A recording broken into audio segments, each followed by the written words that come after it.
So this is transient graffiti, which is a concept I came up with in response to the Superposition pub evenings. And Lawrence has been working on some invisible sculptures which come from a similar kind of set of discussions. The idea of transient graffiti is that you have a tank, which is a bit like a double glazing panel, and you have an ultraviolet light source, which in this case is just an LED. If you draw with the ultraviolet light source, the photochromic dye, which in this case is called spiropyran, which is inside the tank, changes colour. And you can see it then fades back out to clear over a period of time. Hence the name transient graffiti.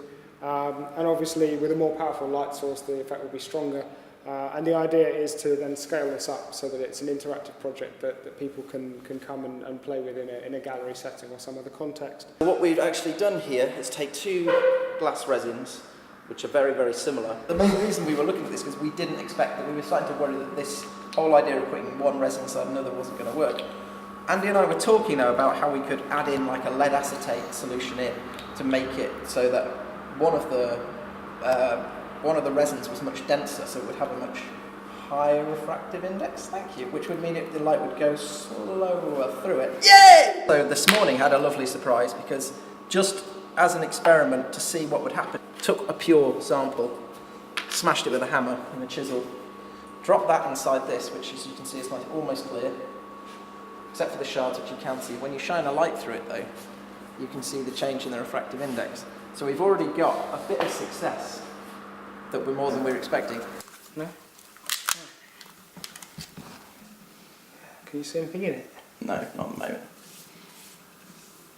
Cool, that was the idea. I can actually, and it's working just the way you expect it to.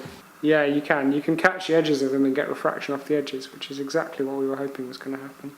We ended up, myself and Dominic Hopkinson, making, I think, 14 sculptures, and these are cast, natural history objects cast, put into cylinders, and they were dotted all around Parkinson Court on light night. And then what we did was we gave all the visitors single LEDs on batteries, and they were able to go around and explore. And what was really nice is that because the light was dim, the objects were almost invisible.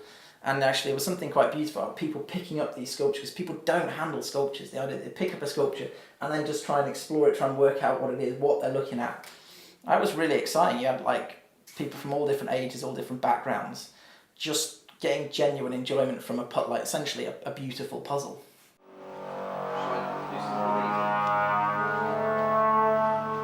Some of you will know that about 100 years ago, a very bright 22-year-old student called Lawrence Bragg probably wrote to his dad in those days rather than giving a bell, but he talked to his dad and said, "Dad, I've got a really good idea for scattering X-rays through materials." This is a way of representing that work, but in a different way.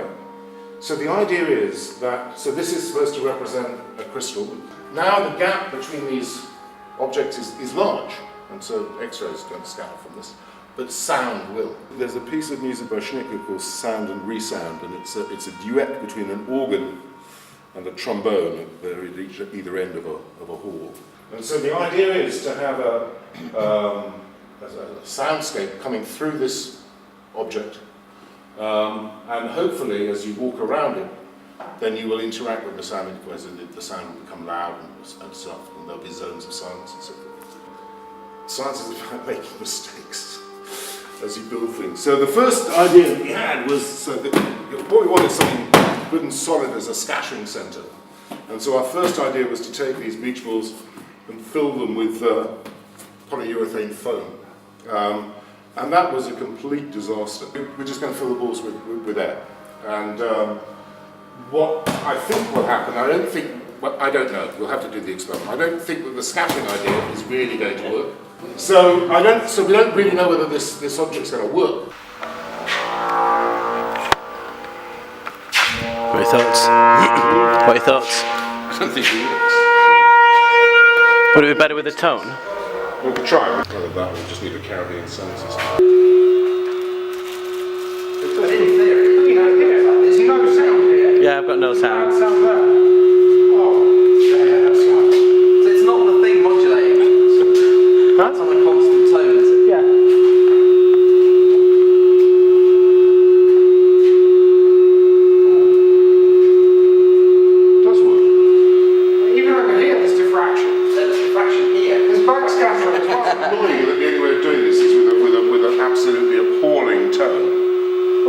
way we've done it so far. There's science is a very creative thing. It's, you don't. You may set out with some ideas in the same way that you have. I mean, so we had this idea for a sound installation, but actually the realisation is an experimental thing in any project, whether it's an artistic project or a science project. Then it got commissioned for Light Night, and then for the celebration of Bragg's centenary.